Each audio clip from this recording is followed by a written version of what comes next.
That was dinner notification. Dinner will be ready in 10 minutes. That was my visitor. Anyways, sink. Nice sink here. You got the pull-out sprayer and all that goodness. But nice big sink. Cutting board, and that can be flipped over. It's just smooth on the other side. And then overhead, of course, it's deep in there. Get overhead, the overhead here also. Yep. Under sink. And we got some chemicals down here. That hose there is for, you use that hose when you winterize the trailer. You suck in antifreeze, basically. It's specific for campers, but you suck that into the system with the auxiliary pump, which is right behind that panel. That pump did go bad on me once, and I have replaced it. That was maybe a year ago or 2 years ago. Well, I can't remember what year it was. Maybe it was last year. But it's no big deal. You just pull out the drawer and switch out the pump.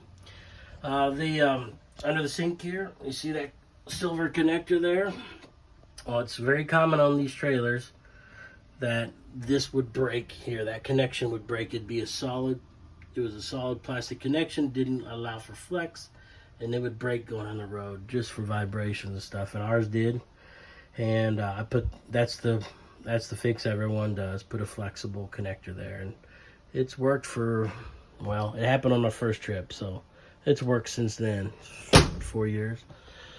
You've got if you want a little more counter space, got a thing that pops up there. That just has to be closed whenever you close the slide, because that slide comes all the way over here. Oh, this is a two-handed deal. There we go. One thing I didn't mention is the fuses are back here. Fuses and circuit breakers are all right there. One-stop shop. And these lower vents, those are your heating vents when you're heating with propane. Alright, so dinette. You have overhead lighting. I've added cup holders here. I found that the kids needed cup holders. So there's one there, or no, sorry, there's two there. And there's one over here at the seating area also. These are real simple, just fold down. We have a couple of them. Alright, the dinette here. This dinette will turn into a bed.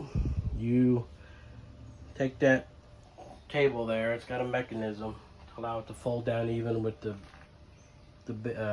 pads. And then you take those pads on the back and on the side and you lay them in there, and that makes a bed across there. Now that's for kids or super small lightweight adults. I wouldn't want to sleep there, but it can be done. And each of these have generous storage. We used to put Tupperware things in there, and big things that slide back. Both of them have it, so you go way back there. Power outlet. There's a power outlet behind this couch. So I ran one to there, and I ran the other one up here because we would sit here and watch movies, and I'd like to have power for my phone or whatever. You'll see two smoke detector covers. They're right there and right there. Batteries finally went bad on them. Got the camper out of storage and it's beeping. So I'm gonna put new batteries in those. They work fine. There's nothing wrong with them. All right. Yeah, you got overhead lighting over here too. Man, it's hot. I'm pouring sweat. But anyways, you got overhead lighting here too, LEDs, which is nice because they don't use hardly any electricity, and it's running off of DC. If you're not connected to, it's running off your battery at the front, which is a deep cycle 12 volt marine battery. So it'll run lights several days off just the battery. Anyways, here's the bedding. I don't know where the heck this goes. I have to ask the wife. Either it goes back here or it goes on one of the beds. speaking of beds, this couch here,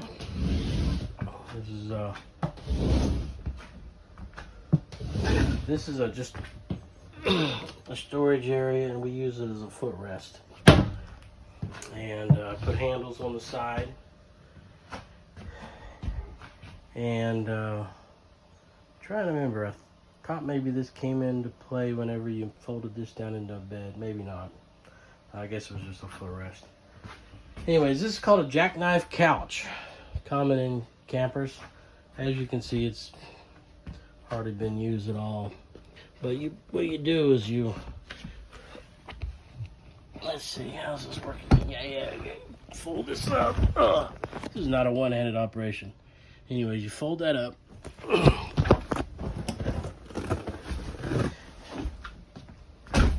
Pull that out. Darn it, this is hard doing one-handed. And I dropped the phone. Anyways, fold these legs out. That comes out here like so. You got your cushions. Remove those. You fold that down. And you put your cushions back. Oh, we got a plastic thing back there for your feet. Anyways, when you're putting your shoes on when you come in. Ruth hid that back there, I guess.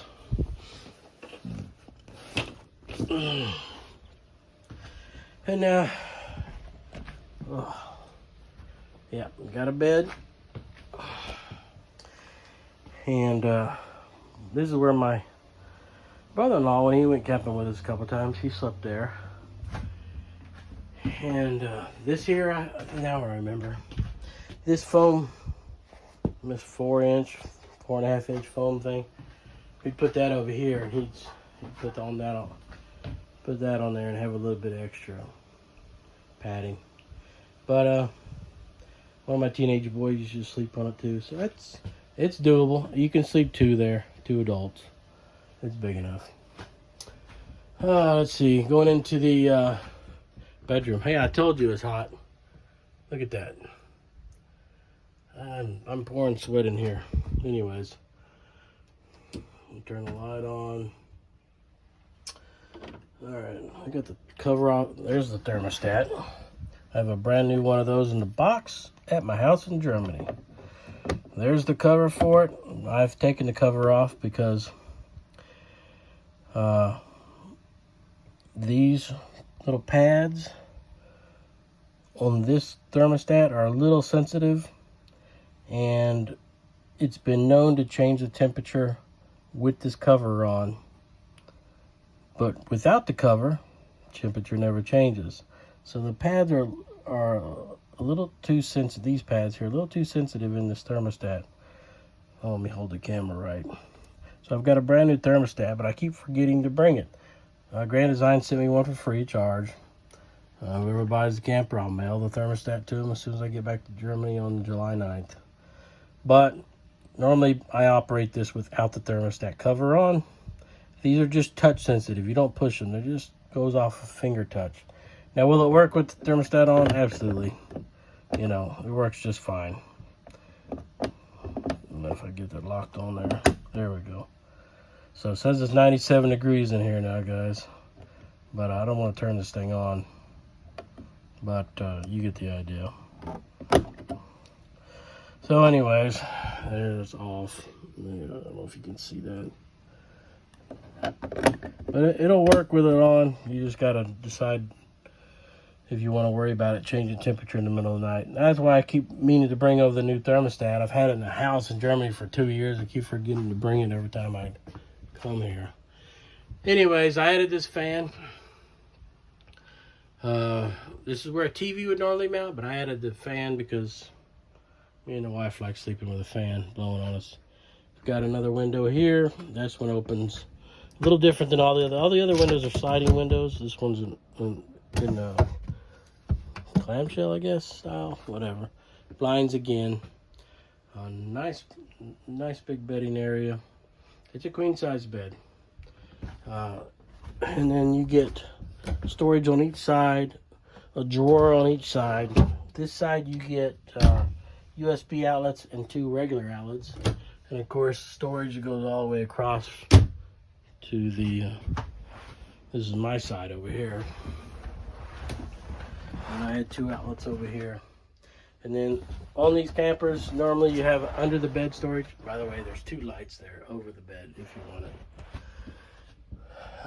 Let's see if I can do this by myself. Yeah, there we go. And you got under the bed storage for whatever you want to put down there. And of course there's shocks to help you pick it up. This mattress here is quite a bit heavier than the original one, and so you have to put a little extra effort into it. There's your private door going out. Something else I've added on this one, it's got a magnetized door shut there, and on right there, and then on this one I've added a lock at the top, because I even want the kids walking in, you know why. You don't want them kids walking in on that. So anyways, oh yeah, one of the things here, I've got another one of these foam things up there to keep the heat out. This is a Max Air fan, and it's got a, it's not the base model fan. This one's got the auto temperature. Oh, I can't read it. 78 degrees, you can hold that, and if you leave, it'll turn the fan on automatically if it gets above or at 78 degrees, and your dog in here will get fresh air. But that thing really, really moves air, which is super nice if you're not camping in 100-degree heat. You turn that, you open that up, but you don't have to. I think you can run it with it, not even open, but turn that fan on. And hell yeah, you got it. That thing really moves air through this camper, which is super nice. I forgot to show you, there's another one of these up right over the living room kitchen area. Another vent. That could have had a Max Air fan, and the bathroom could have had a Max Air fan also. Also, Fantastic Fan makes one that's good too. I put that one in and I called it good. Now, if I did a lot of fall time camping or springtime camping, I would put 2 more in there. But when we were camping, we were always seeming to camping. Well, we were camping summertime, so we had heat. So we had the air conditioner pretty much running every time we were camping, and which is another reason my wife wants to sell. She doesn't like the heat as much as I do, and so we're not here in the fall and the spring because of the teaching schedule. It is what it is. Anyway, so there's kind of a pan around of the area. It's real nice. You can have quite a few people in this camper at a time, and you'll all be comfortable. You know, because you got the dinette, and you can seat 4 there. Oh, that's what this is for. Yeah, you said. So, I forgot. This here fits in the back of that, and you can pull that dinette out, and you can have people sitting in a U-shaped around that dinette, not just on the sides. And so normally you'd set back there, and this would be out here a little bit farther, and then you'd set U-shaped. But we never had that many people, so we just left it like this. And this can all come out too. You can take this out. People take this out and put a dining table and chairs in there too. I've seen that. You can take this wall out completely right here. And people have taken this out too and put a traditional love seat, you know, but it's whatever you want to do. For us, the very little use we put into this was good enough. Oh, that right there is your antenna for your digital, I guess it's a digital antenna. You aim it with that. There's an app you can put on your phone. You can find out where all the digital transmitters are for like local TV stations. And man, this thing gets crazy. Like right here in Springfield, I'm getting like 30 some channels. You just program it with the phone. Program it with the TV to search for the channels, and you look at your app, figure out what direction to turn it to, and bam, you got channels. It's nice if you wanted to catch some local news if you're camping somewhere. This is a, by the way, this is a DVD player too, if anybody's still watching DVDs. But we always just put stuff on our phone and watched it, or our iPad, and then played it through that. If we aren't watching local channels. There's the speakers for the inside. You got 2 speakers. There's the other one right there. 2 speakers, so plenty of sound out of those. And I have it set up where you can get sound out of the TV and the speakers at the same time, and the sound of the TV goes through this. What do you think here? Anything else I should mention?